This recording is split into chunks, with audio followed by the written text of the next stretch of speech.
सो hi friend, good afternoon. आइए PNC को आगे बढ़ाते हैं। आज बारी है इसके पार्ट नंबर 2 की। ठीक है फ्रेंड्स। पार्ट नंबर 1 कल ही आ चुका है। अगर वो नहीं देखा आपने तो पहले वो देख लीजिए, क्योंकि उसके बिना चीजें आगे नहीं बढ़ पाएंगी। इसमें कुछ बातें नहीं समझ में आएंगी आपको। ठीक है, तो उस वाले वीडियो का लिंक मैंने इसी वाले वीडियो को डिस्क्रिप्शन में डाला हुआ है, तो आप पहले वो देखिएगा फिर इसको देखिएगा। ठीक है, तो चलिए स्टार्ट करते हैं। आज हम परमुटेशंस के कॉन्सेप्ट और उसके अप्रोच की बात करेंगे, उसके फॉर्मूले की बात करेंगे। ठीक है, तो आज की class is very important class. आइए शुरू करते हैं। तो कल तो हमने मैथमेटिकल प्रिंसिपल ऑफ जो काउंटिंग होता है उसकी बात करी थी। आज कहानी आगे बढ़ाते हैं। अब देखिए, यहाँ पे दो वर्ड्स की हम बात करते हैं चैप्टर में, परम्यूटेशंस और कॉम्बिनेशंस। अब इनका मतलब और इनका डिफरेंस जानने का वक्त आ गया है, जिसमें हम डिफरेंस जानेंगे और आज परम्यूटेशंस पूरा करेंगे और कल कॉम्बिनेशंस करेंगे, तो अंतर अपने आप क्लियर हो जाएगा। ठीक है, तो आज सिर्फ थ्योरेटिकल अंतर जानेंगे, पर आज बात सिर्फ परम्यूटेशन वाली करनी है, कॉम्बिनेशंस वाली बात कल करेंगे। चलिए देखिए, बहुत सिंपल सा फर्क है दोनों के बीच में। आप जानते हैं इस चैप्टर में हम लोग केस काउंट करते हैं। ठीक है, अब केस काउंटिंग में आपको एक सिंपल बात का ध्यान रखना है। अगर किसी केस में ऑर्डर मैटर कर रहा है तो फिर वो परमुटेशन होता है, और ऑर्डर मैटर नहीं कर रहा है तो वो कॉम्बिनेशन होता है। एग्जाम्पल देखिएगा, मान लीजिए एक क्लास में मेरे पास 50 बच्चे हैं, 50 स्टूडेंट्स आर देयर, और 10 बेंचेस रखी हुई उसी क्लास में। मुझे इन 50 में से 10 बच्चों को इन बेंचेस पर जमाना है, अरेंज करना है। तो क्या इनके बैठने का ऑर्डर मैटर करेगा? बिल्कुल करेगा, कि पहला बच्चा कौन सा है, दूसरा कौन सा है, तीसरा कौन सा है। यहां ऑर्डर मैटर करता है, तो इसे हम क्या बोलेंगे? परम्यूटेशन। एक और एग्जांपल देखिए, कल एक क्वेश्चन याद है आपको? हमारे पास 5 तरह के फ्लैग थे, अलग अलग कलर्स के, जिनमें से 2 को यूज करके हमको फ्लैग बना एक सिग्नल बनाना था। तो इस सिग्नल में क्या फ्लैग के ऑर्डर का फर्क पड़ता है? ऑब्वियसली फर्क पड़ता है, कि भाई ऊपर रेड है नीचे ग्रीन है तो अलग चीज बनेगी, वरना कुछ और बनेगा। आपने फ्लैग्स में देखा है, हमारी कंट्री में जो फ्लैग है ऊपर सैफरन है, बीच में व्हाइट है, नीचे ग्रीन होता है, बीच में अशोक चक्र होता है। जब ये ऑर्डर होगा सैफरन, व्हाइट और ग्रीन, तभी वो हमारे देश का झंडा है। अगर हमने ऑर्डर चेंज कर दिया तो किसी और देश का झंडा बन सकता है, हमारे का नहीं बनेगा। समझे? तो इसीलिए ये सारे केस किसके होते हैं? परमुटेशंस के। ठीक है, चलिए अब कॉम्बिनेशन वाले, तो इसलिए परमुटेशंस वाले केस में ऑर्डर मैटर करता है। ठीक है, मतलब कि ए बी और बी ए अलग केसेस माने जाते हैं, देयर ऑर्डर इज इंपॉर्टेंट। ठीक है, या फिर परमुटेशन का एक और वर्ड क्या होता है, इसको हम अरेंज भी बोलते हैं। तो अरेंजमेंट करना या परमुटेशन करना, दोनों का एक ही मतलब, क्योंकि दोनों में ऑर्डर मैटर करता है। अब कॉम्बिनेशन क्या है वो देखिए, फिर परमुटेशन पे चलते हैं वापस डिटेल में पढ़ने के लिए। चलिए, कॉम्बिनेशन का मतलब क्या होता है? कॉम्बिनेशन उन केसेस या उन एक्टिविटीज का नाम होता है जहां पे ऑर्डर मैटर नहीं करता। फॉर एग्जाम्पल, एक क्लास में देर आर 50 स्टूडेंट्स। ठीक है, 50 स्टूडेंट्स हैं, मुझे एक कमिटी बनानी है जिसमें मुझे 4 स्टूडेंट्स की जरूरत है।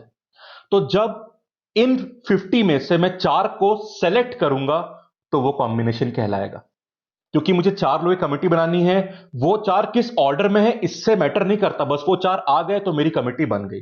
ऑर्डर मैटर नहीं करता, तो क्वेश्चन किसका बन गया? कॉम्बिनेशन का। ठीक है, इसलिए कॉम्बिनेशन में किसकी बात होती है? सिलेक्शन की। ऑर्डर इज इमटेरियल, बस आप सेलेक्ट कर लो उनको, या फिर एक चूज वर्ड भी बोलते हैं। If you are choosing something or if you're selecting something, you are doing combinations because order is not important. 4 बच्चे आगे कमिटी बन गई, अब वो 4 किसके, पहले 1 आया 2 है उससे फर्क नहीं, 4 मिल गए मतलब काम हो गया। ऑर्डर मैटर नहीं करता। पर ध्यान दीजिए, अभी कमिटी, इसलिए आपने देखा कमिटी वाले ज्यादातर सवाल कॉम्बिनेशन के ही होते हैं, उसमें सी वाला फैक्टर आता है, पी का नहीं आता। ठीक है, पर अगर मैं चेंज करता हूं सवाल में कि जो 4 बच्चे हैं ये लोग कमिटी में बराबर की वैल्यू होल्ड नहीं करते, इन चारों में एक प्रेसिडेंट होगा, एक वाइस प्रेसिडेंट होगा, एक्सेट्रा, तो फिर सवाल किसका बन गया? परमुटेशन का। क्योंकि अब चारों बराबर नहीं, आपको सिर्फ सिलेक्शन नहीं करना, उन चारों को सिर्फ सेलेक्ट नहीं करना, उसमें से एक इंसान कैप्टन बनेगा या प्रेसिडेंट बनेगा, एक वाइस प्रेसिडेंट बनेगा, अब उनका ऑर्डर भी मैटर करने लगा, तो सवाल किसका बन गया? परमुटेशन का। सिंपल सी बात है। ठीक है, तो जहां पे सिलेक्शन करना है या जहां पे चूज करना है उसे कॉम्बिनेशन बोलते हैं। यहां पे ऑर्डर मैटर नहीं करता, और जहां पे अरेंजमेंट करना है, मतलब जहां पे ऑर्डर मैटर करता है, वो सवाल परमुटेशन के कहलाते हैं। ये सिंपल सा लॉजिक यहां पे बनता है। ठीक है, और अक्सर जो कमिटी वाले क्वेश्चंस होते हैं जहां पे हमें लोगों को सेलेक्ट करना पड़ता है किसी ग्रुप में से, वो ज्यादातर कॉम्बिनेशन के ही सवाल होते हैं। Now is the difference clear? ठीक है ना? चलिए, अब कॉम्बिनेशन की डिटेल बात हम लोग कल करेंगे। आज हम बात करने वाले हैं परमुटेशंस की। पहले इसके फॉर्मूले की बात करते हैं और फिर एंड तक क्वेश्चन की प्रैक्टिस के थ्रू पूरी कहानी देखते हैं। Permutations is slightly more tricky as compared to combination. Combination तो बहुत इजी, क्योंकि ऑर्डर भी तो मैटर नहीं करता। परमुटेशन थोड़ा ट्रिकी है, जो आज हम कवर करेंगे, पर देखना कितने आराम से करते हैं। आराम से हो जाएगा, ठीक है। चलिए, पर ध्यान से बातें सुनते रहिएगा। तो परमुटेशन की डेफिनेशन देख लो, फिर फॉर्मूले पर आते हैं। चलिए, तो what is permutation? It is an arrangement, this is the key word, arrangement in a definite order of a number of objects taken some or all at a time. तो पहला कीवर्ड क्या है? अरेंजमेंट। और definite order मतलब order matter करता है। फिर कुछ ऑब्जेक्ट्स, जैसे हमारे 50 स्टूडेंट्स हैं, ठीक है, उसमें से या तो आप सारे ले सकते हो या फिर उनमें से कुछ ले सकते हो। तो हमने कितने लिए थे? हमें लीनियरली 10 बच्चों को बिठाना है बेंचेस पर। तो हमने सारे लिए, कुछ लिए? कुछ लिए। हम सारे भी ले सकते थे, आंसर तब भी आता हमारा। तो कुछ ग्रुप है, उसमें से या तो सारे लेते हैं, कुछ लेते हैं उसमें से, और उनको एक डेफिनेट ऑर्डर में हम अरेंज करते हैं, तब सवाल परमुटेशन कहलाता है। ठीक। और अब इसके फॉर्मूले की बात करेंगे और फिर हम क्वेश्चंस पे आते हैं। ठीक है, फॉर्मूला आपने देखा है ना, एन पी आर। और कॉम्बिनेशन वाला कैसा होता है? N c r. आज हम इस वाले की बात करेंगे, एन पी आर। आपने पढ़ा होगा पक्का। अब देखिए, हम यहां फॉर्मूला बस देख के अप्लाई नहीं करेंगे, हम रटने वाला काम नहीं करने वाले। चाहे एग्जाम में तो आंसर हम 1 सेकंड में निकाल, सॉरी 10 सेकंड में सारे आंसर निकालेंगे, पर पढ़ते वक्त जल्दबाजी नहीं, मतलब शॉर्टकट नहीं अपनाएंगे। ठीक है, चलिए कॉन्सेप्ट बनाते हुए बढ़ेंगे आगे। अब हमें दो बातें देखनी है। हम जानते हैं कि एनपीआर वहां लगेगा जहां पे सवाल परमुटेशन का है, और एनसीआर वहां लगेगा जहां पे सवाल कॉम्बिनेशन का है। ठीक। पर अगर मैंने बोला कि सवाल परमुटेशन का है या अरेंजमेंट का है या जहां ऑर्डर मैटर करता है, वहां पे मैं एनपीआर लगाऊंगा, पर इस एनपीआर का मतलब क्या होता है? हमने बोल तो दिया कि ये ऑपरेटर परमुटेशन का है, इसका मतलब क्या होता है वो देखना पड़ेगा। तब हम ये देखेंगे कि इसका फॉर्मूला क्या होता है। तो फॉर्मूले पे जाने से पहले आप ये देख तो लीजिए कि इस पी का मतलब क्या होता है। जैसे 2+3 में प्लस का मतलब ऐड करने का होता है, वैसे ही इस ऑपरेटर का मतलब क्या है देखना पड़ेगा। आइए मतलब देखते हैं। तो ये आप देख सकते हैं एनपीआर। अब उसका मतलब यहां पे लिखा हुआ है, देखिए मतलब बहुत सिंपल है। एनपीआर मतलब number of arrangement of n distinct objects taken r at a time without repetition. ठीक है, तो एग्जाम्पल याद करिए। हमारे एग्जाम्पल में हमारे पास 50 स्टूडेंट्स थे। इनको हमको अरेंज करना था सबको या कुछ को? कुछ को। कितनों को? 10 स्टूडेंट्स को। क्या था, कॉम्बिनेशन है परमुटेशन? परमुटेशन, बिकॉज मुझे अरेंज करना है इन लोगों को। ठीक है भाई, अगर एक बेंच पे बैठ रहे हैं 10 बच्चे तो उनका ऑर्डर मैटर करता है।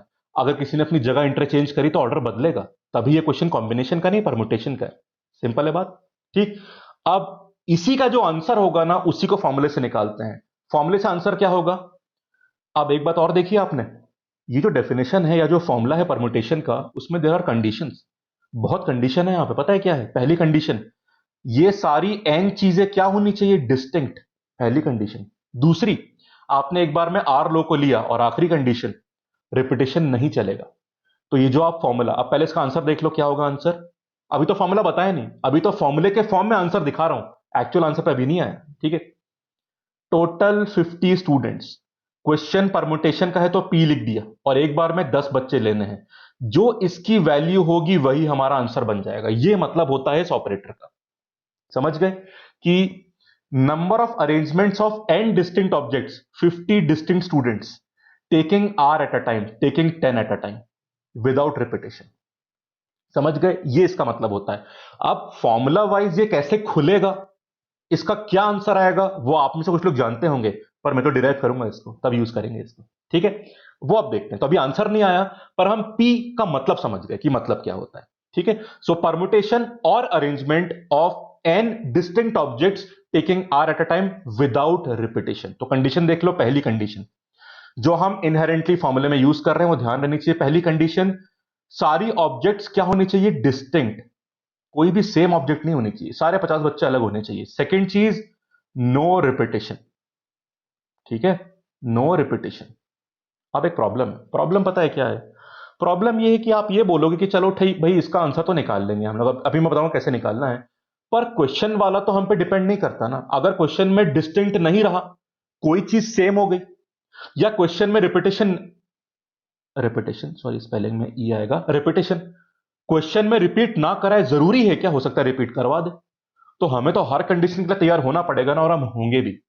तो पहला फॉर्मूला अभी मैं एनपीआर का बताने वाला हूं, जिसमें दो कंडीशन मानूंगा मैं उसकी, पर इसी फॉर्मूले को मैं आगे बढ़ाऊंगा इन कंडीशंस को तोड़ के भी।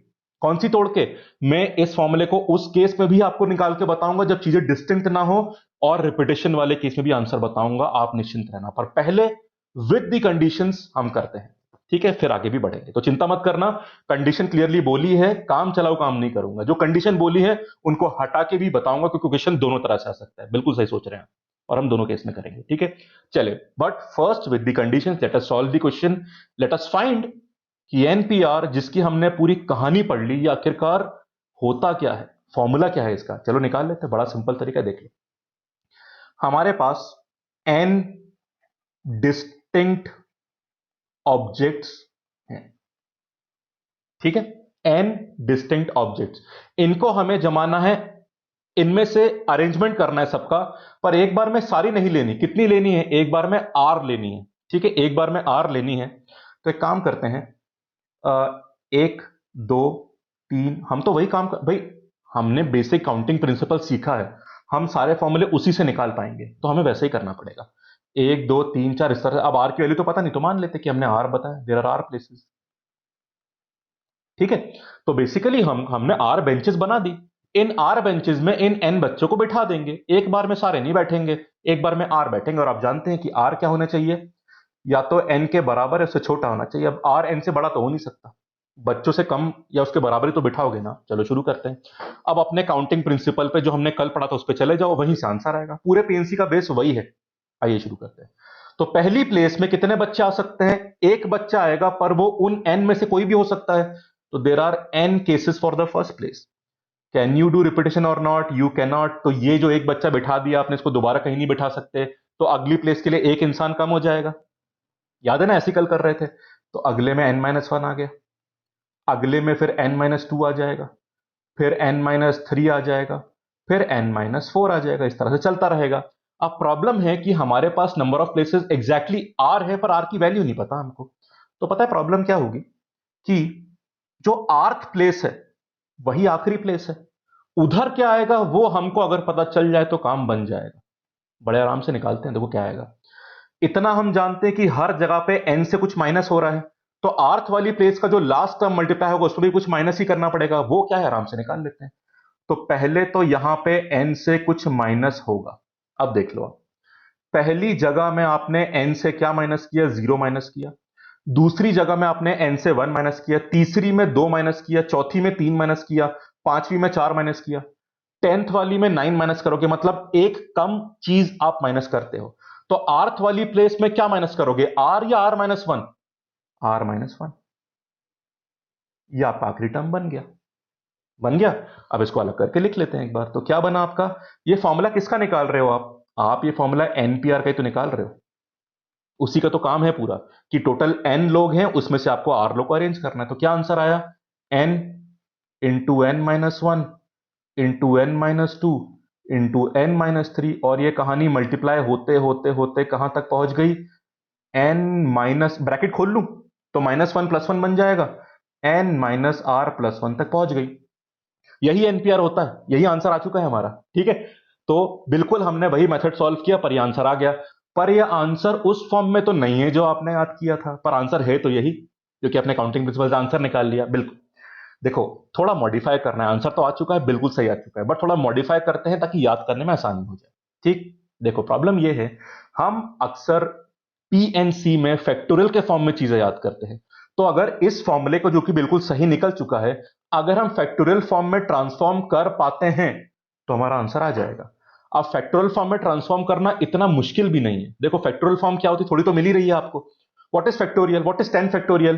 Ten into nine into eight into seven, one तक जाते हो आप। What is n factorial? N into n minus one into n minus two into n minus three, one तक जाते हो। अब यहां पे ये टर्म एन फैक्टोरियल की तरह लग रहा है, एग्जैक्टली नहीं है पर लग रहा है। पता कैसे लग रहा है? शुरू तो एन से किया आपने, फिर एन माइनस वन आया, फिर एन माइनस टू आया, फिर एन माइनस थ्री आया, चलते चलते वन तक पहुंचे या नहीं पहुंचे? वन तक नहीं पहुंचे, बीच में कहानी रुक गई। तो अगर इसे वन तक पहुंचा दोगे तो आपको फैक्टोरियल टर्म भी मिल जाएगा और अपना फाइनल फॉर्मूला भी मिल जाएगा। तो उसको वहां तक पहुंचाने के लिए हमें इसमें कुछ और टर्म मल्टीप्लाई करने हैं, और अगर मल्टीप्लाई करूंगा तो बैलेंस करने के लिए डिवाइड भी करना पड़ेगा, बिकॉज मैं चीजों को मॉडिफाई कर सकता हूं, चेंज नहीं कर सकता। तो ठीक है, इस एक्सप्रेशन को 1 तक पहुंचाने के लिए इसके अगले टर्म मल्टीप्लाई कर दो और डिवाइड भी कर दो, तो फॉर्मूला चेंज भी नहीं होगा और आपका काम भी बन जाएगा, फैक्टोरियल पूरा करने वाला।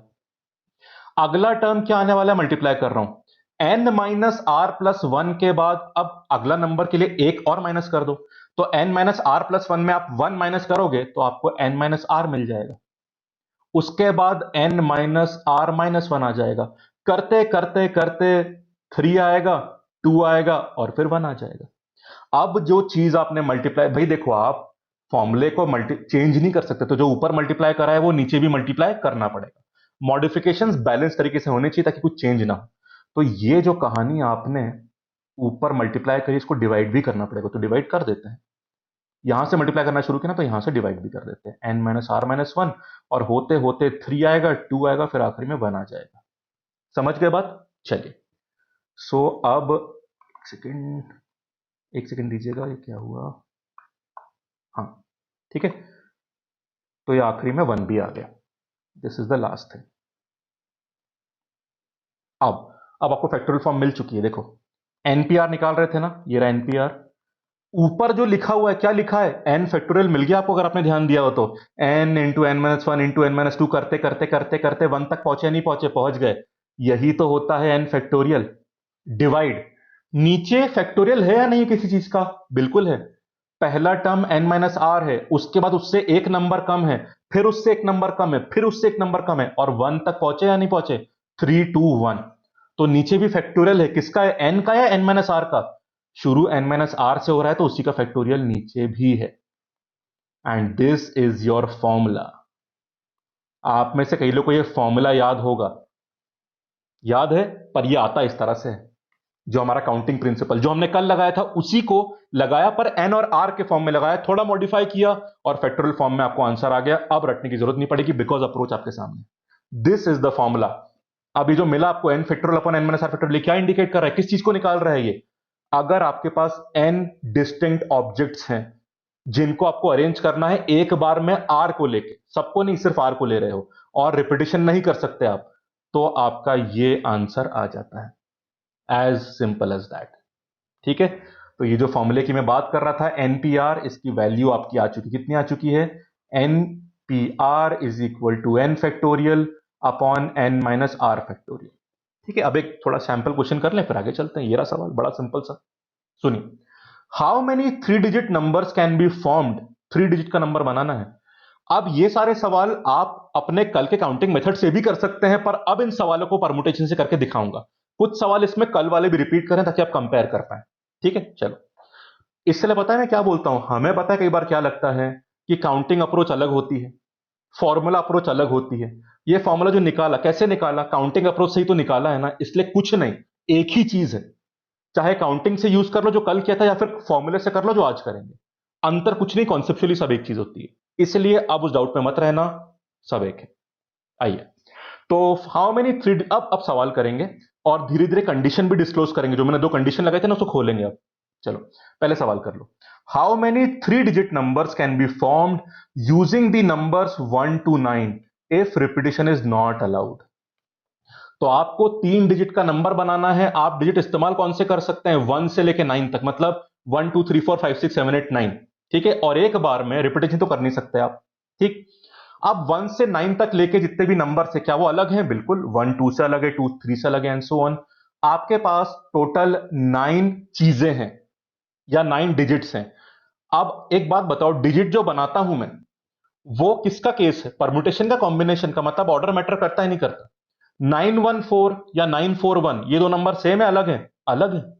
किसी भी डिजिट में अगर आपने डिजिट्स को इंटरचेंज कर दिया किसी भी नंबर में, भाई 19 और 91 जमीन आसमान का फर्क है।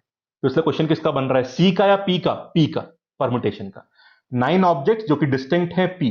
पर एक बार में कितनी ले सकते हो आप? आपको 3 डिजिट नंबर बनाना है तो एक बार में 3 ले सकते हो, और रिपीटेशन अलाउड नहीं है, तो you can easily use this formula. ये रहा आपका आंसर। निकालने आंसर। एनपीआर कितना होता है? ऊपर एन फैक्टोरियल, नीचे n minus r. What is 9 minus 3? 6 factorial. अब देखो सॉल्व कैसे करते हैं, देख लो। एक बात बताओ, जब इसे ओपन करोगे आप तो क्या आएगा आंसर में? 9 इंटू 8 इंटू 7 इंटू 6 इंटू 5। हर क्वेश्चन में इतना लंबा नहीं करना, पर पहला है इसलिए मैं आपको मेथड बता रहा हूं। 6 5 4 3 2 और 1। और नीचे क्या आएगा? 6 फैक्टोरियल। 6 5 4 3 2 और 1। ये 6 और ये 6 कैंसिल हो गए या नहीं हो गए? तो आंसर आखिरी में क्या बचा? 9 बचा, 8 बचा और 7 बचा, बाकी तो कैंसिल हो गए। और ये आपका आंसर, निकाल लो। What is 7 into 8? 56। ठीक है। And what is 56 into 9? एक सिंपल काम करो, 56 इंटू 10 कितना होता है? 560। 560 में से 56 एक बार माइनस कर दो, तो आपका आंसर 504 बचेगा। This is your answer. ठीक है, तो हमारा आंसर सिर्फ इतना था। तो समझ गए? कई बार लोग बड़ा डर जाते हैं कि इतना बड़ा फैक्टोरियल ऊपर भी है, इतना बड़ा फैक्टोरियल नीचे भी है। अरे उसके तो आधे तो कैंसिल हो जाते हैं। सिर्फ 9 बचा, 8 बचा, 7 बचा, बाकी सब कैंसिल हो गए। तो इसलिए इसको सॉल्व करना भी इज वेरी सिंपल। समझ के बाद? तो दिस इज द आंसर। चलिए, आप जो लिमिटेशन कुछ लगाए थे उनको ओपन करना शुरू करेंगे। पहले ये चीज देख लीजिए। अभी तक देखो, अब एक जरूरी केस बता रहा हूं। अब यहां से हम केसेस एग्जाम्प्लीफाई करेंगे, तो थोड़ा केयरफुली देखना। चीजें बहुत सिंपल है, पर ध्यान से देखना। ये हम अब ट्रिकियस्ट फेज में एंटर कर रहे हैं इस चैप्टर के। अगर मेरे पास n डिस्टिंक्ट ऑब्जेक्ट्स हैं और रिपीटिशन नहीं करना है मुझे, और एक बार में मुझे r ऑब्जेक्ट्स अरेंज करने हैं, मतलब बच्चे 50 हैं पर जमाने के लिए बेंचेस 10 हैं, तो एक बार में 10 बच्चे ले पाऊंगा। अगर बच्चे भी 50 और बेंचेस भी 50 हो जाएं, मतलब r n के बराबर हो जाए, मतलब बेसिकली मुझे सब लोगों को जमाना है। I have to arrange n number of arrangement of n distinct objects taking all at a time. बच्चे भी 50, बेंचेस भी 50। रिपीटिशन नहीं करना है यहां पे हमको। ठीक है, तो चलो आंसर क्या होगा? बड़ा सिंपल है। बेसिकली अपने इस फॉर्मूले में आप, ये इसका फॉर्मूला तो ये होता है, आप r को n पुट कर दो, बस ये तो फर्क करना है भाई। सब कुछ तो सेम रहा, पर r n के बराबर हो गया, तो आपका आंसर npn हो जाएगा। निकाल लो कितना आता है। n फैक्टोरियल, नीचे क्या आएगा? n माइनस एन का factorial. What is n minus n? 0। और 0 का फैक्टोरियल 1 होता है, ये ध्यान रखिएगा। तो आपका आंसर n फैक्टोरियल आ गया, क्योंकि नीचे तो 1 आ गया। तो n माइनस आर 0 के बराबर हो गया, उसका फैक्टोरियल लेना है। 0 फैक्टोरियल इज 1। समझ गए? So our answer is n factorial. पर एक ध्यान दीजिएगा, अगर इसको हम काउंटिंग मेथड से, अभी तो फॉर्मूला अप्रोच से निकाला, काउंटिंग मेथड से भी बिल्कुल सेम आंसर आता। ये देख लो, आप पहले n प्लेसेस बनाते, इस तरह से बनाते, शुरू यहां से करते, पहले की जगह पे n लोग, फिर एक कम करते n-1, फिर आप n-2 करते करते, इस तरह से करते करते आखिरी में 3 2 1। जैसे यहां जगह कम पड़ गई थी हमको, कि सिर्फ r प्लेसेस थी, यहां पर तो जगह कम नहीं पड़ने वाली। तो अगर आप n प्लेसेस में शुरू n से कर रहे हो और जगह भी n है आपके पास, देयर आर n प्लेसेस, तो 1 तक पहुंचोगे नहीं पहुंचोगे? बिल्कुल पहुंचोगे। तो n फैक्टोरियल अपने आप बन जाएगा। ये n फैक्टोरियल है या नहीं जो दिख रहा है आपको? एक एक कम करके मल्टीप्लाई करो तो n फैक्टोरियल तो बन गया ना। तो आपको जगह पूरी पड़ जाएगी, आपका आंसर परफेक्टली क्या बन जाएगा? n factorial. तो हमारे काउंटिंग मेथड से भी सेम आया और फॉर्मूले से भी सेम आया। बात बहुत सिंपल है। अगर 15 लोग हैं और उन 15 को ही जमाना है, पर ध्यान रखना 15 अलग लोग होने चाहिए और जगह मतलब रिपीटिशन नहीं होना चाहिए, वो कंडीशन बिल्कुल इंटैक्ट रहेंगी। ये दो कंडीशंस, लोग अलग होने चाहिए सारे और रिपीटिशन नहीं चलेगा। तो 15 लोगों में आंसर क्या हो जाएगा? 15 फैक्टोरियल। 15 फैक्टोरियल, ठीक है। अगर क्लास में 20 बच्चे हैं और उन्हें जमाना है, तो आंसर क्या हो जाएगा? 20 factorial. Simple as that. Clear? फॉर्मूले से भी और इस अप्रोच से भी। तो समझ गए? In how many ways can you arrange n distinct objects by taking all at a time without repetition? n factorial. सीधा आंसर बोल देंगे आप। ठीक है, ये सवाल देखो, यही सवाल कल भी करवाया था, आज भी देखो। Find the number of permutations या अरेंजमेंट, आप अरेंजमेंट वर्ड यूज करो या परमुटेशन, दोनों का मतलब एक ही होता है। Find the number of permutations of the letters of the word Bhopal. अब भोपाल जो वर्ड है उसके लेटर्स का परमुटेशंस निकालना है। अब ध्यान दीजिएगा, अब क्योंकि हमें पूरे वर्ड का परमुटेशन निकालना है, मतलब मुझे सबका इस्तेमाल करना है। अब एक बात बताइए, भोपाल वर्ड में क्या आपको कोई वर्ड रिपीट होता हुआ दिख रहा है? नहीं दिख रहा। नहीं, सारे लेटर्स अलग हैं, बी एच से अलग है, एच और कोई रिपीट तो नहीं हो रहा। मतलब यहां पे हम एन पेयर का फॉर्मूला यूज कर सकते हैं। रिपीटिशन में कुछ अलग बात होती है, मैं बताऊंगा अभी आपको। पर भोपाल में कोई भी लेटर रिपीट नहीं कर रहा है, तो बेसिकली भोपाल में 6 बच्चे हैं हमारे पास, जो सबके सब अलग हैं, उनको जमाना है। ये आ गया आंसर। कुछ करना ही नहीं। और कल भी तो ये किया था हमने, 1 2 3 4 5 6, पहली प्लेस के लिए 6 केसेस, फिर 5, फिर 4, फिर 3, फिर 2, फिर 1। ये भी कितना था, 6 फैक्टोरियल तो आया था। और आज वाले की कितना आंसर आ गया, 6 फैक्टोरियल। तो या तो 6 फैक्टोरियल बोल लो या फिर 6p6 बोल लो आप। 6 लोग और सबको यूज करना है, ये भी 6 फैक्टोरियल ही आता है, बिकॉज आप जानते हैं कि npn कितना होता है, n फैक्टोरियल। तो चाहे तो फॉर्मूला इस्तेमाल कर लो, चाहे तो सीधे आंसर बोल लो, चाहे तो काउंटिंग कर लो, कॉन्सेप्चुअली जिस भी रास्ते से जाना है चले जाओ, आपका आंसर कभी अलग नहीं आएगा। There is nothing to worry about. Are we clear? Simple है ना? तो कल हमने काउंटिंग से किया था, आज फॉर्मूले से कर लिया। चलिए अब आगे चलते हैं, एक सवाल और फिर हम लोग कंडीशंस पे थोड़ा ढील छोड़ेंगे और उनके बिना आंसर निकालेंगे। ठीक है, चलिए। Find the number of ways in which 10 boys can sit on 10 benches in a class। बच्चे भी 10, प्लेसेस भी 10, मतलब पूरे 10 को जमाना है। सीधा आंसर बोल दो कितना है, 10 फैक्टोरियल। कोई टेंशन ही नहीं है हमको। आप जल्दी से 5 सेकंड में आंसर निकालेंगे, बट बैकग्राउंड अच्छी तरह बननी चाहिए, तब ये कॉन्फिडेंस आपको आता है।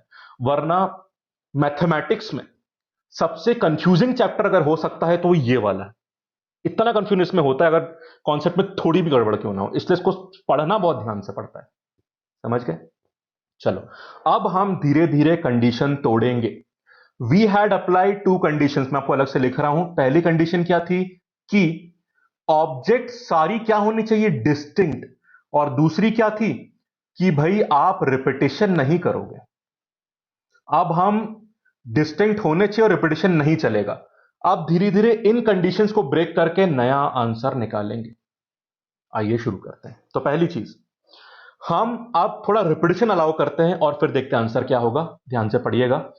Number of arrangements of n distinct objects taken r at a time when repetition is allowed. अब देखा आपने, यहां पे ऑब्जेक्ट्स डिस्टिंक्ट हैं आपकी सारी, बिल्कुल। एक बार में आप आर ऑब्जेक्ट्स ले रहे हो, पर आप रिपीटिशन कर सकते हो। तो फर्क क्या आएगा, आपने कल भोपाल वाले क्वेश्चन में भी देखा था। देखो, आर प्लेसेस पहले बना ली। कितनी प्लेसेस हैं ये, आर प्लेसेस। आर प्लेसेस यहां पे मैंने बना ली। अब मुझे एन डिस्टिंक्ट ऑब्जेक्ट्स को यहां पे अरेंज करना है, पर मैं रिपीटिशन कर सकता हूं। पहले नहीं कर पा रहा था, अब कर सकता हूं। पहले तो मुझे बताइए, can I write the answer as n p r, जो कितना होता है, n factorial upon n minus r factorial. Is this the answer? No, this is not the answer. इसे कभी मत लगाना इस केस में। क्यों नहीं लगाना? क्योंकि जब रिपीटिशन नहीं कर सकते तभी आंसर होता है। यहां पर रिपीटिशन अलाउ कर दिया आपको, तो अब ये बिल्कुल से मत लगाना। ठीक है, आंसर क्या देख लीजिए। काउंटिंग अप्रोच सेम लगेगी, कॉन्सेप्ट सेम रहेगा, बस ये नई कंडीशन ले आओ। For the first place there are n cases. यहां पे एक ही ऑब्जेक्ट आएगी, पर उस एक ऑब्जेक्ट के एन पॉसिबल केसेस हैं। अगले के लिए -1 करना है, नहीं करना?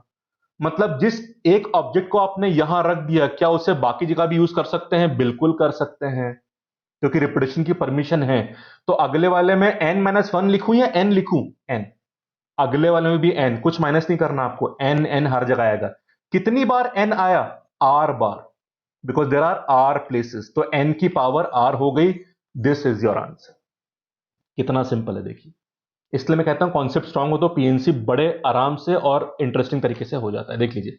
सो number of arrangement of n distinct objects taking r at a time when repetition is allowed is equal to n की पावर r। अगर इस केस में ऑब्जेक्ट भी n है और एक बार में आप सारे लोगों को ले सकते हो, मतलब प्लेसेस भी n हो गई और रिपीटिशन कर सकते हो, तो n की पावर r होगा या n की पावर n हो जाएगा? n की पावर n, क्योंकि r n के बराबर हो गया।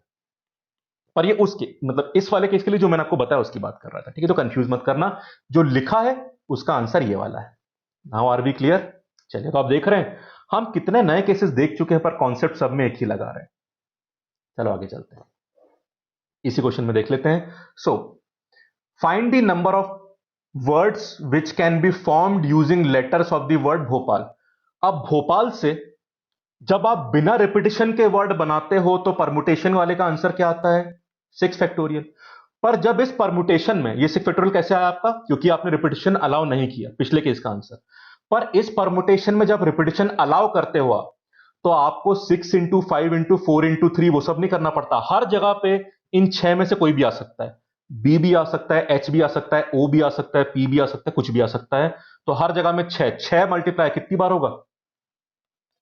6 एलिमेंट्स और प्लेसेस भी 6 हैं आपकी, तो आंसर इस वाले का क्या हो जाएगा, दिस इज द आंसर। तो अगर रिपीटिशन नहीं कर सकते आंसर चीजों का तो आंसर 6 फैक्टोरियल है, पर रिपीटिशन कर सकते तो आपको -1 करने की जरूरत ही नहीं, सब जगह 6 लोग आ जाएंगे, तो 6 की पावर 6 हो जाएगा। 1 2 3 4 5 6, यहां भी 6, यहां भी 6, यहां भी 6, यहां भी 6, यहां भी 6 और यहां भी 6, बस आंसर आ गया। ठीक है। अगर आपको भोपाल के लेटर्स का इस्तेमाल करके नया वर्ड बनाना है, पर नए वर्ड में आपके पास अल्फाबेट या लेटर 6 नहीं 5 होने चाहिए, तो फिर 6 केसेस ऐसी जगह कितनी आपके पास, 6 नहीं 5, तो नीचे 6 आएगा पर पावर चेंज हो जाएगी, पावर क्या हो जाएगी, 6 की पावर 6 या 6 की पावर 5, 6 की पावर 5। तो भोपाल के ही 6 अल्फाबेट रिपीटिशन करते हुए अगर आपको नया वर्ड बनाना है जिसमें 6 नहीं 5 अल्फाबेट ही हो सकते हैं, तो आंसर 6 की पावर 6 नहीं होता, तब 6 की पावर क्या हो जाता है, 5। तो क्वेश्चन जैसे भी मॉडिफाई करें आप आंसर आराम से दे दोगे। समझ गए। चलिए और कंडीशन में ढील छोड़ते हैं। अब देखिएगा, हमने पहले रिपीटिशन की ढील छोड़ी, अब हम ढील छोड़ते हैं डिस्टिंक्ट होने की। तो जो फॉर्मूला एनपीआर वाला था आपका, उस एम्पियर वाले फॉर्मूले में प्रॉब्लम क्या थी कि हमने बोला था कि ऑब्जेक्ट्स डिस्टिंक्ट होनी चाहिए, मतलब भोपाल की, इससे मैंने बात करी थी। भोपाल में अगर आप सबको इस्तेमाल करते हैं सारे अल्फाबेट को, तो आंसर क्या आ रहा था आपका, 6 फैक्टोरियल, बिकॉज भोपाल के सारे अल्फाबेट अलग होते हैं। पर अगर सारे एलिमेंट डिस्टिंक्ट ना हो और कुछ एलिमेंट सेम हो जाए, तो फिर फॉर्मूले में क्या फर्क पड़ता है वो ध्यान से देखना पड़ेगा, केयरफुली देखिएगा। ठीक है। This is one of the last फॉर्मूले जो हम लोग आज करेंगे, देखिए ध्यान से। पहले एग्जांपल बता रहा हूं फिर फॉर्मूले पे जाऊंगा। Find the number of words which can be formed by using all the letters of India. अब इंडिया में आपके पास अल्फाबेट्स 5 हैं, but can you say that the answer is 5 factorial, जैसा भोपाल वाले केस में 6 फैक्टोरियल आंसर बोल दिया था? यू कैन नॉट, बिकॉज एक प्रॉब्लम है इंडिया में। प्रॉब्लम इंडिया वाले मतलब कंट्री में नहीं, इस वर्ड में प्रॉब्लम है। प्रॉब्लम यह है कि इसमें आई 2 बार आ रहा है, जो प्रॉब्लम भोपाल में नहीं थी। ठीक है। अब आई 2 बार आने की प्रॉब्लम समझे आप लोग क्या होगी, देखो। भोपाल में जब मैं केसेस बना रहा हूं तो एक तो भोपाल बना दिया, एक और ये भी तो बनाया होगा, BHOP, एल पहले ए बाद में, ऐसे चेंजेस करते करते मेरे 6 फैक्टोरियल आंसर बना होगा। ठीक है। प्रॉब्लम ये है इंडिया वाले केस में, अगर मैं आंसर 5 फैक्टोरियल बोल रहा हूं जिसमें पांचों को अलग मान रहा हूं, तो उसमें जैसे मैं काम करता हूं, पहले आई को I1 मान लेता हूं, ये हो गया, दूसरे आई को मैं I2 मान लेता हूं। ठीक है। अब जब आप 5 फैक्टोरियल आंसर बोलते हो, 5 फैक्टोरियल आपने कैलकुलेट किया था ना, 120 होता है, तो 5 into 4 into 3 into 2 into 1 कर लेना, 120 होता है। इन 120 केस में पता है क्या प्रॉब्लम है, एक केस आप ये मान रहे हो, एक केस ये भी तो मान रहे हो जहां पे I2 यहां पे होगा, N यहां, D यहां, I1 यहां, A यहां। ठीक है। एक और केस सुनो, जैसे कि I1 यहां पे, N यहां, अब A यहां ले आता हूं, D यहां ले जाता हूं और I2 यहां पे है। पर इसी केस में आप एक केस ऐसा भी मान रहे हो कि जिसमें I2 पहले होगा और I1 बाद में होगा और बीच में NAD होगा। समझ रहे हैं आप? पर एक बात बताओ, असली लाइफ में क्या आई जो है सारे आपके, क्या वो I1 I2 होते हैं, सारे सेम होते हैं? रियलिटी में क्या है, रियलिटी ये है, मैं आपको अब रबर से देखो इसका अंतर दिख जाएगा। देखो, इसका मैंने 1 हटा लिया, इसका मैंने 2 हटा लिया, इसका भी 2 हटा लिया, इसका 1 हटा लिया। अब जो केस दोनों दिख रहे हैं, ये दोनों केसेस, इसका भी 2 हटा लो, इसका भी 1 हटा लो, और इसका भी 1 और इसका भी 2। अब देखो कहानी में प्रॉब्लम कहां पे आती है। प्रॉब्लम ये आती है, ये दो केस जिनको आप अलग मान के चले थे, अब ये अलग हैं या सेम हो गए, सेम ही तो हो गए। ये दो केस जिनको आप अलग मान के चल रहे थे, ये सेम है या अलग, सेम ही तो है, आप इनको अलग मान के चल रहे थे, बिकॉज दोनों आई अलग थोड़ी नहीं, दे आर सेम। इसीलिए जो आपने 5 फैक्टोरियल आंसर बोला था, उसमें आपके दो एलिमेंट ऐसे हैं जिनको इंटरचेंज करने पर नया केस नहीं बनता, सेम केस रहता है, इसलिए आप उसको अलग से काउंट नहीं कर सकते जो आप कर रहे हो उसमें। ठीक है। अब देखिए, जो बाकी लोग अरेंज करेंगे उसके हर केस में ये आई इंटरचेंज 2 बार कर सकते हैं। Basically 2 objects can be arranged in 2 factorial veg. अब ये 2 फैक्टोरियल केस बाकी भाई सिर्फ यही लोग तो नहीं है ना, आपके जो N D और A हैं वो भी तो रीअरेंज कर रहे हैं ना, तो वो जो भी ये केस बनाएंगे, हर उस केस में ये लोग 2 फैक्टोरियल केस और बना देंगे एक्स्ट्रा, जो आपको काउंटिंग एक्स्ट्रा नहीं करना है वो हटाना पड़ेगा आपको। ठीक है। अब क्योंकि दो एलिमेंट हैं और ये दो एलिमेंट आपस में 2 फैक्टोरियल तरीके से अरेंज कर सकते हैं, इसलिए ये फैक्टर एक्स्ट्रा हो गया, इसको हटाना पड़ेगा, तो जो आंसर बचेगा वो सही आंसर बचेगा। तो आपने 2 फैक्टोरियल इसमें डिवाइड कर लिया, क्योंकि बाकी सबके हर केस की डबलिंग हो रही होगी, इसलिए यहां माइनस नहीं डिवाइड करना पड़ेगा, तब सही आंसर आएगा आपका। ठीक है, क्योंकि जैसे ये एनडीए का अरेंजमेंट दिखा आपको, इसमें इन दोनों आई ने 2 केस बनाए ना, तो हर केस में 2-2 केस बना रहे हैं, इसलिए अपॉन 2 करना पड़ा, तो आपका आंसर आ गया। ठीक है, एक चीज और, आप प्रॉब्लम पता है क्या आती है, कई लोग यहां पे, इसको मैंने 2 फैक्टोरियल लिखा, अब 2 फैक्टोरियल किसके बराबर होता है मुझे बताओ, 2 के बराबर, पर यहां मैं 2 नहीं लिखूंगा, पता है क्यों? वो इसलिए कि अगर मैं यहां पे 2 लिखता हूं, तो आपको पता है क्या लगेगा, किसी नंबर में या किसी वर्ड में यहां पे आई 2 बार आ रहा है, अगर आई 3 बार आ रहा होता किसी भी वर्ड में, तो आप डिवाइड 3 से नहीं करते, 3 फैक्टोरियल से करते। तो 2 फैक्टोरियल तो बाय चांस 2 के बराबर ही आता है, पर 3 फैक्टोरियल 3 के बराबर नहीं होता। What is 3 factorial? 3 into 2 into 6, मतलब डिवाइड बाय 6 करते हैं। इसलिए मैंने यहां पे बहुत ध्यान देते हुए 2 फैक्टोरियल लिखा है, ताकि आप इसको अपॉन 2 ना मान लो, वरना कहीं पे 4 लोग रिपीट हो रहे तो आप अपॉन 4 कर दोगे, अपॉन 4 नहीं, अपॉन 4 फैक्टोरियल होगा। तो डिवीजन में भी उनके अरेंजमेंट के 4 फैक्टोरियल वेज है, तो आपको 4 फैक्टोरियल से डिवाइड करना पड़ेगा, 4 से नहीं करना पड़ेगा, क्योंकि उसके केसेस भी फैक्टोरियल के टर्म में ही आते हैं। समझ गए? ये सिली मिस्टेक बहुत होती है, बच के रहिएगा। अब देखो, पूरी कहानी समझ गए ना? अब बस इतना ही जानना था आपको, एक्चुअल सवाल में इतना कुछ नहीं करना, सीधा आंसर निकाल लेते हैं। ये देखो, ये इंडिया, कितने वर्ड्स हैं? 5, so the answer is 5 factorial. कुछ रिपीट हो रहा है क्या? आई 2 बार आ रहा है, 2 फैक्टोरियल से डिवाइड कर दो, ये रहा आपका आंसर, बस खत्म।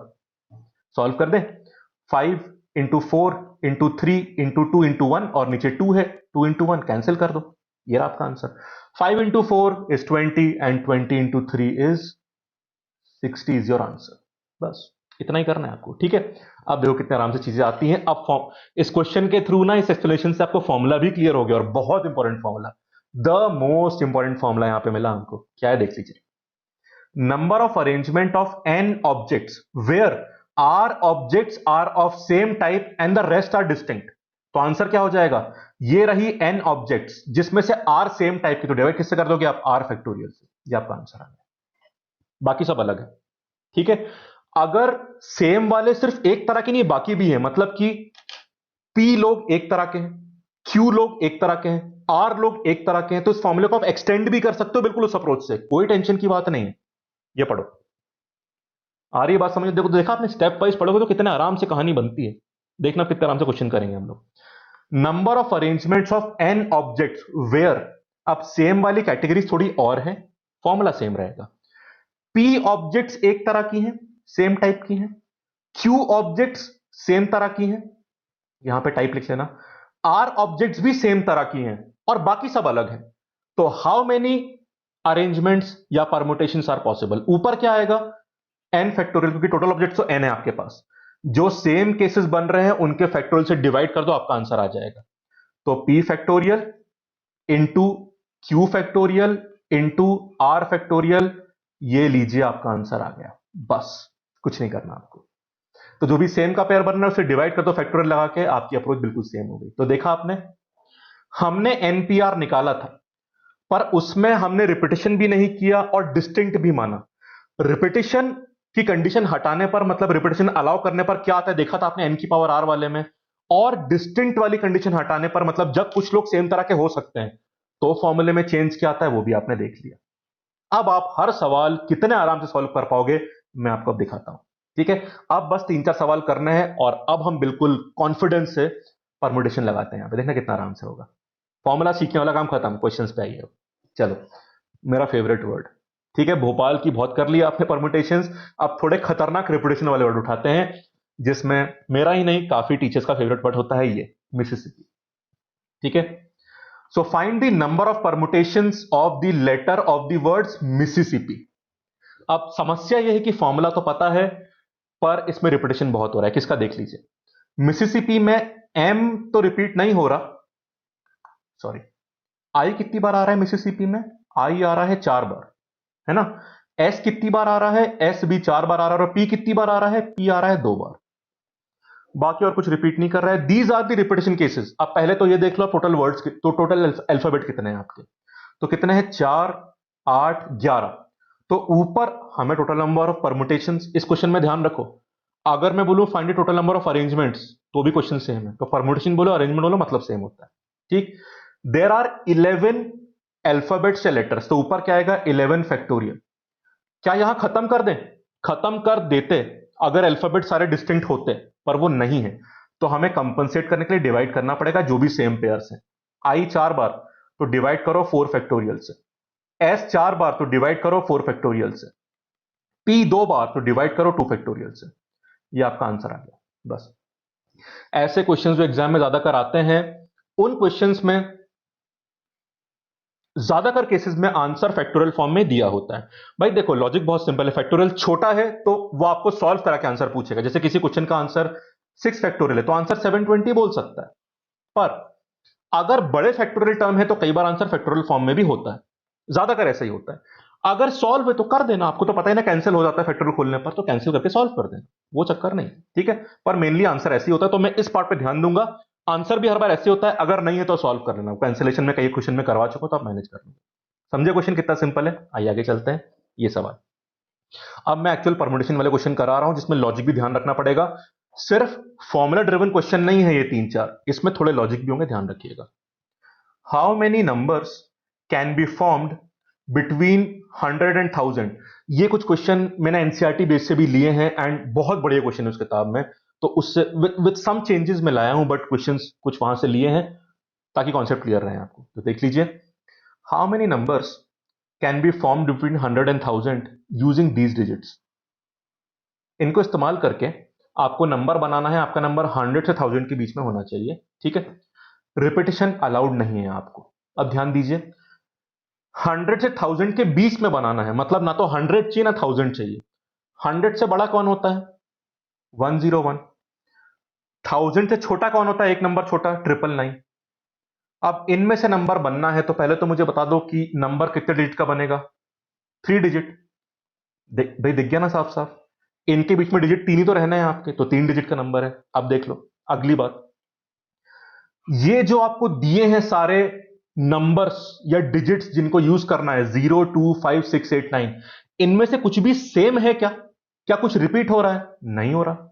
भाई सारे एलिमेंट आपस में अलग है, यानी 0, 2 से अलग है, 2, 5 सब अलग है यहाँ पे। अच्छी बात है। ठीक है, अलग है मतलब कि आप कौन सा फॉर्मूला यूज कर सकते हो? आप एम्पियर का यूज कर सकते हो। क्यों कर सकते हो? क्योंकि आपको रिपीटिशन का तो पहले से ही मना कर दिया उसने, और एलिमेंट्स में सारे डिस्टिंक्ट हैं। तो ये फॉर्मूला हम तब इस्तेमाल करते हैं जब हमारे रिपीटिशन अलाउ नहीं है और डिस्टिंक्ट एलिमेंट्स जो कि यहां पे है, तो हम यूज कर सकते हैं। तो चलो कर देते हैं।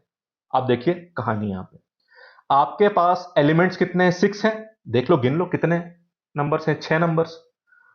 उसमें से आपको अरेंज करना है। भाई नंबर वाले केसेस अरेंजमेंट के, बिकॉज ऑर्डर मैटर करता है। आपने डिजिट्स को शफल किया मतलब कि नंबर बदल जाएगा, तो यहां पे कॉम्बिनेशन ही परमुटेशन लगता है। टोटल 6 नंबर्स में से आपको बनाना है 3 डिजिट का नंबर, 6p3। ठीक है, now my question, is this the right answer? क्योंकि हमने परमुटेशन वाइज तो बिल्कुल सही काम कर दिया है, पर आंसर सही आया या कुछ गलती हो गई? एक गलती हो गई, और वो गलती परमुटेशन में नहीं हुई है। परमुटेशन वाला कॉन्सेप्ट जो आपने आज सीखा है वो तो बिल्कुल सही लगा दिया, गलती कहीं और हुई है। ठीक है, वो एक सिली मिस्टेक टाइप की हुई है, जिसमें गलती फॉर्मूले की नहीं है। गलती क्या देखिएगा, गलती यहां पे है। आपको 3 डिजिट का नंबर बनाना है और जीरो बड़ा खतरनाक होता है। क्यों खतरनाक होता है पता है ना आपको? खतरनाक, हाँ, इसलिए होता है।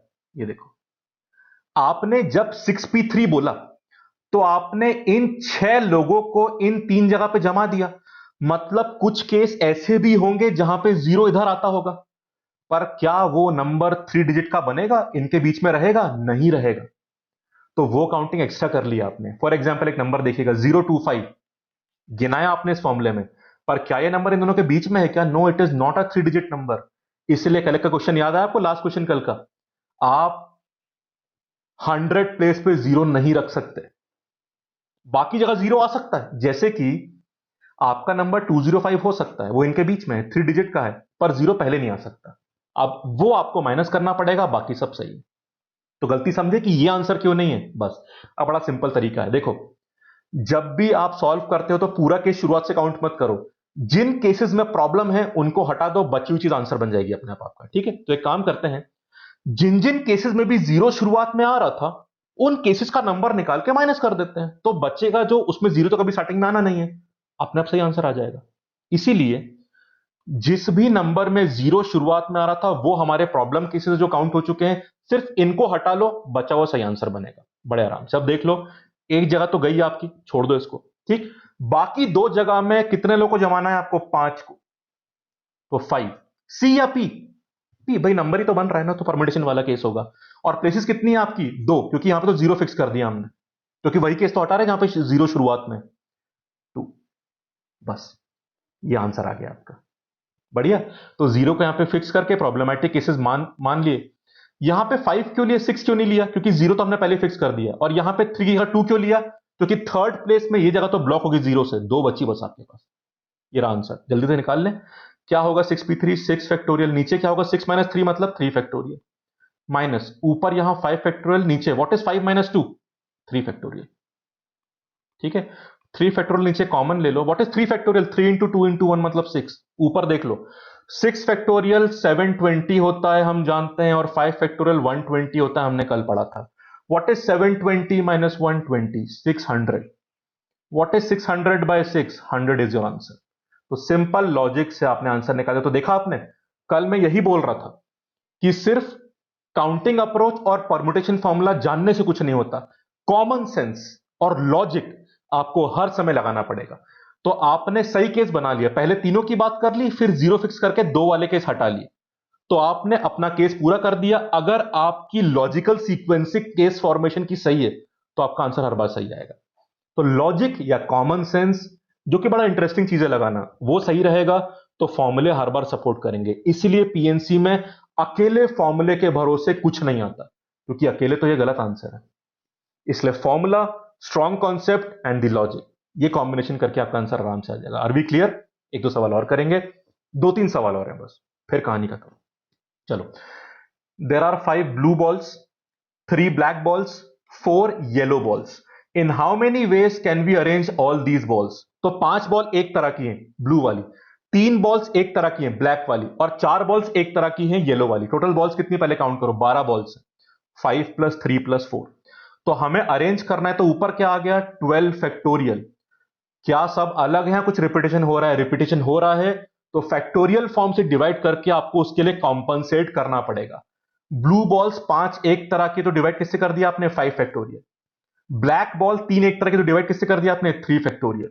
और 4 येलो बॉल्स एक तरह की, तो डिवाइड किससे कर दिया आपने? 4 factorial. This is your answer. Solve करने का और मन करे तो आप इसको ओपन करके कैंसिलेशन करके सॉल्व भी कर सकते हैं, आपकी विश है। ठीक है, पर ज्यादातर आंसर इसी फॉर्म में दिया होता है। होगी बात सिंपल?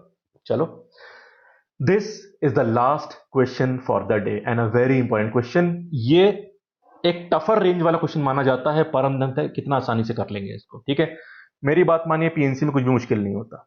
ठीक है, पीएनसी में तो सब कुछ मुश्किल है, सब कुछ आसान है। हम लोग इस कैटेगरी में आने वाले हैं, सब कुछ आसान है, देखो कितना आराम से होगा। चलिए, सो इसके लिए मैंने एक पेज ब्लैंक भी छोड़ा है, बिकॉज कुछ पार्ट्स में बाद में करूंगा, मतलब 4 पार्ट्स में तो अलग अलग करूंगा उसको सॉल्व। क्वेश्चन पढ़ लीजिए पहले। Find the total number of, ये लास्ट क्वेश्चन है तो थोड़ा ध्यान से देखना। Find the total number of permutations of the word independence. ठीक है, और आप जानते हैं कि उसने खेल तो खेल लिया, उसने ऐसा वर्ड दिया है जहां पे अल्फाबेट रिपीट कर रहे हैं, मतलब थोड़ी मेहनत करवाएगा हमसे, पर हम कर लेंगे उसको। ठीक है, इन हाउ मेनी वेज, अब पहले उससे सवाल क्या पूछा है? हमें टोटल नंबर ऑफ परमुटेशंस निकालने हैं, तो पहला टोटल वाला क्वेश्चन है। उसके बाद in how many of these permutations, पहले हमसे टोटल परमुटेशन या अरेंजमेंट पूछ रहा है, फिर वो पूछ रहा है कि कुछ कंडीशन लगाने पर कितना आंसर आएगा। कंडीशन क्या है? पहली, जब वर्ड पी से स्टार्ट होगा, दूसरी, जब सारे वॉवल साथ में होंगे, एंड सो ऑन। तो चलिए शुरू करते हैं, पहले वर्ड को डिकोड कर लें जल्दी से, फिर आंसर निकाल लेते हैं। तो डिकोडिंग एक काम करते हैं, मैं डिकोडिंग यहां कर लेता हूं, बाकी मैं आंसर पीछे निकाल दूंगा। तो इंडिपेंडेंस इस तरह से बनेगा, और देखना कितना आराम से होगा, बढ़िया तरीके से। ये आपने लिख लिया, ठीक है, सही लिखा ना बिल्कुल? हाँ ठीक है। चलो, अब हमें, आप जानते हैं हमारे लिए चिंता का विषय वो अल्फाबेट्स हैं, लेटर्स हैं जो रिपीट कर रहे हैं, बाकी हमें कोई परेशान नहीं कर रहे हैं यहाँ पे। ठीक है, तो चलो देखते चलते हैं कैसे करना है। आई कहाँ गया पेन, हाँ ये रहा। आई कितनी बार आ रहा है, आई आई तो एक ही बार आ रहा है, ठीक है। तो ये हमने आई यहां पे कर दिया। एन कितनी बार आ रहा है, एन भी देख लो। एन ये रहा, एक, दो, तीन। एन 3 बार आ रहा है, ठीक है। डी कितनी बार आ रहा है, डी आ रहा है एक बार, तो यहां पे आ रहा है, एक बार यहां पे आ रहा है, तो डी 2 बार आ रहा है। उसके बाद ई कितनी बार आ रहा है वो भी काउंट कर लो आप। ई एक बार, 2 बार, 3 बार और 4 बार, ई 4 बार आ रहा है। और पी एक बार आ रहा है और सी भी एक बार आ रहा है। वर्ड डिकोड हो गया, देखना आंसर आराम से आ जाएगा। टोटल नंबर ऑफ अल्फाबेट्स कितने हैं यहां पे, पहले तो मुझे आप ये बता दो कितने टोटल, वो आप गिन सकते हो। 1 2 3 4 5 6 7 8 9 10 11 12, या इनको भी ऐड कर लो आप, ये भी 12 आएगा। तो पहले question, what is the total number of permutations, वो तो निकाल लो आप। यहां लिखते चलते हैं, चलो यहां लिख देते हैं, क्या प्रॉब्लम है। टोटल कितने हो जाएंगे आपके शुरुआत में, 12 फैक्टोरियल डिवाइड बाय, अब यहां देखो डिवाइड किससे करना है आपको, 3 फैक्टोरियल, 2 फैक्टोरियल। मैं यहां पे लिख देता हूं, बार बार कंफ्यूज करोगे आप, यहां लिख देता हूं एन, डी और ई, ये रिपीट कर रहा है। तो एन कितनी बार है, 3 बार, 2 बार और 1 बार। एन कितना है, 3 बार। डी कितनी बार आ रहा था, 2 बार। और ई आ रहा था 4 बार। सॉरी, गलती से मैंने उधर लिख दिया, तो यहीं लिखना बेटर रहेगा मुझे लगता है। तो ये हो गया। अब जो आंसर निकाला, तो टोटल कितने होंगे, टोटल 12 है। पर रिपीटेशन के लिए क्या करना है आपको, you have to divide by 3 factorial into 2 factorial into 4 factorial, ये आपका आंसर आ गया। This is total number of permutations. तो ये पहले हिस्से का आपका आंसर आ चुका है, सिंपल है। चलो अब वो हमसे क्या बोल रहा है, अब वो धीरे धीरे कंडीशंस लगाएगा और हमसे पूछेगा कि उन कंडीशंस को लगाने के बाद हमारा आंसर क्या आएगा, वो भी हम आराम से निकाल लेते हैं। पहला केस पढ़िए, ए पार्ट।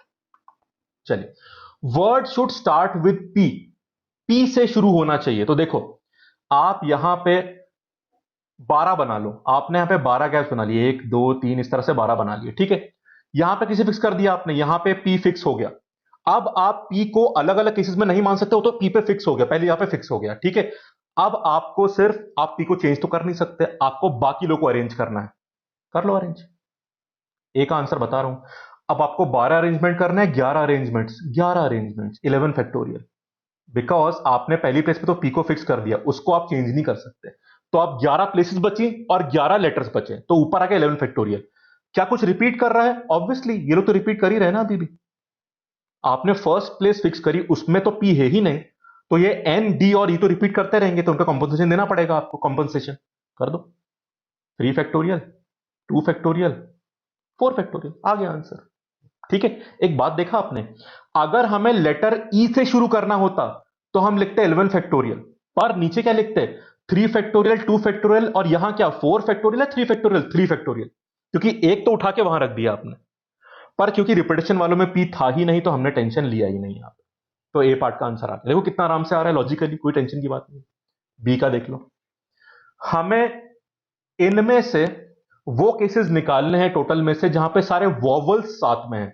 वॉवल्स कौन से होते हैं बता दीजिए, ए, ई, आई, ओ, यू, ये ध्यान रखना। आपके जो 26 अल्फाबेट्स होते हैं उनमें से 5 वॉवल्स होते हैं, ए, ई, आई, ओ, यू, ये याद रहना चाहिए आपको। वो क्वेश्चन में नहीं बताएगा आपको कि कौन से 5 होते हैं, आपको पता होना चाहिए। चलिए, अब हमारे सवाल में मुझे ये बताओ कि हमारे पास कुछ वॉवल्स है या नहीं है, इस पूरे में है या नहीं है। हमारे पास आई है एक और ई है। अब हमें अरेंजमेंट बनाना है ताकि सारे वॉवल साथ में हो। अब ध्यान रखिएगा, हमारे पास इंडिपेंडेंस में पता है क्या है, 4 तो ई है और एक आई है। इन सबको हमको साथ में रखना है, तो इनको बांध देता हूं मैं। इन सबको एक बॉक्स में बंद कर दिया मैंने, ताकि बॉक्स से बाहर ना निकल पाए लोग। बॉक्स में आपस में अरेंज कर सकते हैं, वो करते रहेंगे, पर ये लोग बाहर नहीं निकल पाएंगे, मतलब हर समय साथ में रहेंगे। हमने उनको बांध दिया, ठीक है। तो एक बॉक्स तो बन गया, इसके अलावा क्या बचा हमारे पास, बता दीजिए भाई। हमारे पास टोटल कितने एलिमेंट्स थे, टोटल कितने अल्फाबेट्स थे हमारे पास, वी हैड 12 लेटर्स। उनमें से 5 को तो एक बॉक्स में बना दिया, तो कितने बचे मेरे पास, 7 लेटर्स बचे। 5 तो गए, पर वो जो 5 एक बॉक्स में है, वो बॉक्स तो एक एलिमेंट की तरह मानोगे ना। तो अब मुझे कितने लोगों को जमाना है, पहले मुझे बताओ कितने लोगों को जमाना है मुझे यहां पर। मुझे 7 लेटर्स को जमाना है जो ई और आई को छोड़ के। कौन से 7 लेटर्स? 3 एन है मेरे पास, 2 डी है, एक पी है, एक सी है। 3+2+1+1 7 हो गए, ठीक है।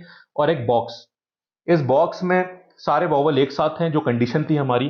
पर अरेंजमेंट में बॉक्स तो मूव करेगा ना, पूरा पूरा बॉक्स तो मूव करेगा ना। सो प्लीज अरेंज 7 थिंग्स और 8 थिंग्स। 8 things, 8 factorial. इसमें कुछ रिपीट कर रहा है क्या? हाँ, एन रिपीट कर रहा है और डी रिपीट कर रहा है, तो डिवाइड कर दो। 3 फैक्टोरियल इंटू 2 फैक्टोरियल। ठीक है, अब बताओ ये सही आंसर है या नहीं है? अभी नहीं है। आपने बॉक्स को एक साथ तो मान लिया और इस बॉक्स को एक ही साथ मूव करा रहे हो, ठीक। पर जब सारे केसेस बन रहे होंगे बॉक्स को एक साथ मान के, बॉक्स के अंदर तो ये लोग अरेंज कर सकते हैं ना। वॉवल अलग नहीं हो सकते पर साथ साथ रह के तो अरेंज कर सकते हैं ना। जैसे ये क्या है, ई ई ई आई, ये ई ई ई आई ई भी तो हो सकता है, या आई पहले और ई बाद में। ये आपस में तो अरेंज कर सकते हैं ना।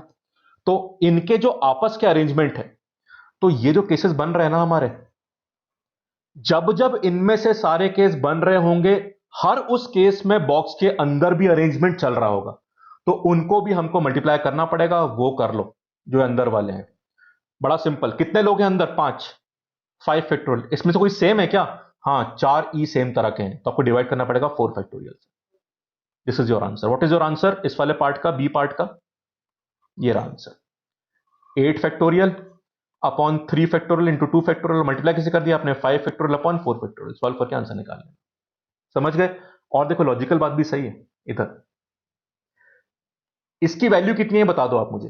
कैंसिल करके सिर्फ 5 आंसर आएगा ना इसका, इस वाले ब्रैकेट का बोल रहा हूं मैं सिर्फ आपसे। 5 फैक्टोरियल क्या होता है? 5 इंटू 4 इंटू 3 इंटू 2 इंटू 1। और 4 फैक्टोरियल क्या होता है? 4 इंटू 3 इंटू 2 इंटू 1। कैंसिल होकर 5 ही तो बचेगा, और 5 आ भी रहा है। भाई देखो, ई तो सारे सेम है, या तो आई यहां आ सकता है, यहां, यहां, यहां, यहां, या यहां। टोटल 5 कैसे तो बनेंगे, और यहां से भी आंसर 5 ही तो आया। इस 5 को आपको इसमें मल्टीप्लाई करना पड़ेगा। एक सिली मिस्टेक और होती है, पता है लोग क्या करते हैं? लोग करते हैं 7 factorial upon 3 factorial into 2 factorial. आप इस बॉक्स को छोड़ नहीं सकते। जिस बॉक्स में वॉवल जमे हैं वो भी तो इनके साथ अरेंज हो रहा होगा, वो बॉक्स भी तो साथ में मूव हो रहा होगा, तो इसलिए 7 नहीं, क्या आएगा? 8 factorial into 5 factorial upon 4 factorial. बात सिंपल है नहीं? बस यही करना है आपको। समझ गए? तो हर कंडीशन हम बड़े आराम से यहां पे इंपोज कर सकते हैं। चलिए सी में आते हैं। सी क्वेश्चन, इसमें बोला all the vowels are together, इसमें बोला all the vowels never occur together, मतलब सारे वोवल साथ में यहां पे थे पर यहां पे साथ में नहीं होने चाहिए। तो कैसे करेंगे आंसर? बहुत सिंपल है। मैं सी पार्ट की बात कर रहा हूं। टोटल केसेस में से वो केसेस हटा दो जहां पे सारे वोवल साथ में हैं, तो वो केसेस बचेंगे जहां पे सारे वोवल साथ में नहीं है, जो सी पार्ट हमसे पूछ रहा है। आंसर आ जाएगा। सारे केसेस तो ये रहे, मतलब इस वैल्यू में से आप ये माइनस कर दो, आपका आंसर आ गया। बस इतना ही काम करना है, ठीक है। सो 12 factorial upon 3 factorial into 2 factorial into 4 factorial, minus, इसको माइनस कर दो।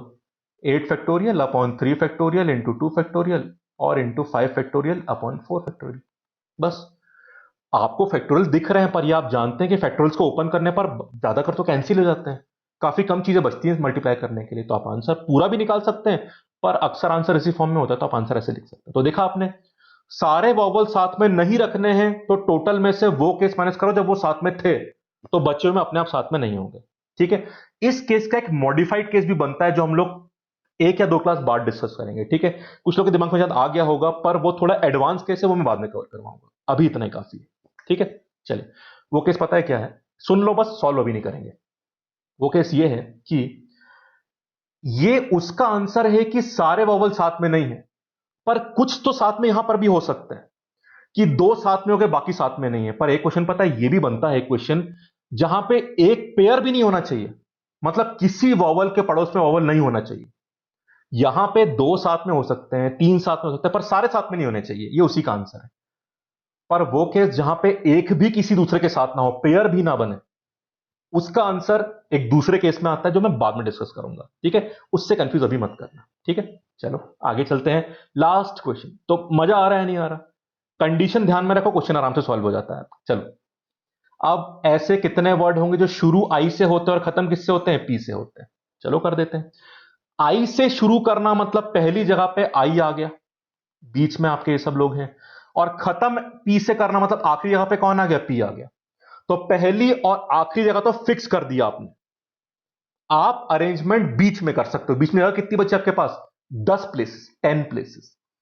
आप 10 प्लेस में जमा सकते हो। एक चीज और, जो आपने लेटर फिक्स किया है, क्या वो रिपीटेशन वालों में से कोई एक है क्या, नहीं है। क्योंकि रिपीटेशन वालों में से फिक्स करने पर रिपीटेशन वाले भी कम होते हैं ना, तो उतना ही कम डिवाइड करना पड़ता है। पर आई और पी दोनों ही रिपीट नहीं हो रहे थे, इसलिए इनमें फर्क नहीं पड़ता। आप कितने लोग को अरेंज करना है, 12 को या 10 को, 10 को, क्योंकि बाकी दो तो फिक्स हो गए आपके, डिवाइड कर दो।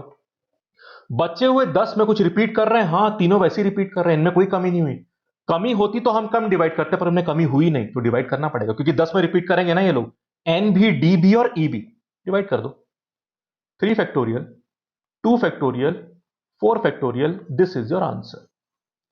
तो ओरिजिनल का आंसर, ठीक है, ये पहले वाले का आंसर, ये दूसरे वाले का, ये तीसरे वाले का, और ये आखिरी वाले का, डी पार्ट का आंसर।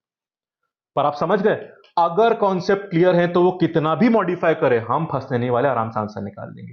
तो आज की चीज कॉम्प्लेक्स थी, आज की चीजें कॉम्प्लेक्स थी, बट मैंने कोशिश करी कि सिंपल भाषा में धीरे धीरे आगे बढ़ाते हुए, लेवल बढ़ाते आपको पूरी कहानी समझा दूं, स्टेप बाय स्टेप। क्योंकि वरना ये चीजें बहुत कंफ्यूजिंग होती है, इसलिए मैंने प्रॉपर समय लेते हुए समझाया। होपफुली कहानी क्लियर हुई होगी आपको। अगर फिर भी किसी कॉन्सेप्ट में या किसी क्वेश्चन में डाउट या कंफ्यूजन रह गया हो, तो आप कमेंट सेक्शन में लिख दीजिएगा, मैं उसे क्लैरिफाई कर दूंगा। कल हम बात करेंगे परमुटेशन के, थोड़े एक दो केसेस और हैं, और फिर हम कॉम्बिनेशन भी चालू करेंगे। और ट्रस्ट मी, फिर चैप्टर पूरा होने वाला है आपका। मैं लगातार ला रहा हूं, 5 से 7 वीडियो बनेंगे शायद इसमें, क्योंकि प्रोबेबिलिटी पूरा करवाऊंगा मैं। अभी तो हम पीएनसी पर ही हैं। तो कल हम बात करेंगे, एक केस बचा है अभी पीएनसी में, परमुटेशन में, वो हम कल करेंगे। और फिर कॉम्बिनेशन भी चालू कर देंगे। पर मैं सीरीज में पूरी चीजें कराऊंगा आपको, थ्योरी भी, सारे क्वेश्चंस, और फिर हम एक्चुअल एग्जाम वाले क्वेश्चन लेके देखेंगे कि कितने सिंपल होते हैं वो। ठीक है, तो आप सीरीज फॉलो करते रहो, अपना समय मुझे देते रहो, आप पे कॉन्सेप्ट क्लियर हो जाएंगे, ये मेरी गारंटी और भरोसा है। ठीक है फ्रेंड्स, वीडियो देखने के लिए थैंक यू। अगर कंटेंट पसंद आए तो वीडियो लाइक करना मत भूलना, और प्लीज कमेंट जरूर करिए। अच्छा बुरा जो भी फीडबैक है आपके, they are very valuable for me, तो उसका इंतजार रहेगा मुझे। और चैनल सब्सक्राइब नहीं किया आपने, सब्सक्राइब कर लीजिए प्लीज। ठीक है, thank you, have a nice day.